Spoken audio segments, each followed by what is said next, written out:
De la souplesse, de l'équilibre, de la force, le Sun Mundo est un art dont le principe de base est l'harmonisation du souffle, du mouvement et de l'esprit.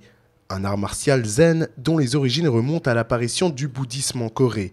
Pratiqué à la base par les moines, le Sun Mundo se démocratise petit à petit chez les adeptes de bien-être naturel. L'adversaire dans le Sun Mundo, c'est soi-même.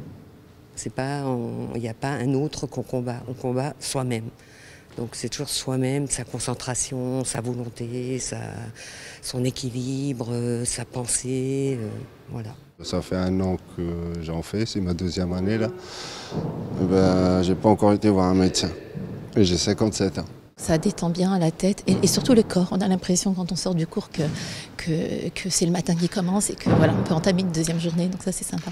À Strasbourg, le Sun Mundo rassemble une vingtaine de personnes qui suivent assidûment l'enseignement de Theo Bailey, un passionné qui pratique les arts martiaux depuis 1998 et qui s'est découvert une vocation au temple Golgul en Corée pour cet art martial.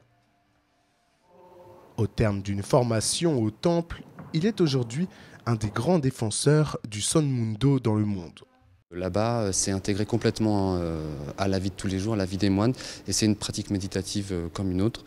Et donc on retrouve dans cette pratique effectivement beaucoup d'éléments qui viennent du zen, du bouddhisme zen, notamment les ohms, la méditation, et aussi l'influence de la médecine sino-coréenne avec un travail sur les méridiens d'acupuncture, différentes formes de qigong, etc. Et aussi des techniques d'arts martiaux qui ont été léguées par les moines coréens. Si l'expérience vous tente, l'école de Sun Mundo de Strasbourg dispense des cours au Neudorf, à la Krutno et à Königshofen. Une pratique ouverte à tous et qui commence à faire de nombreux adeptes.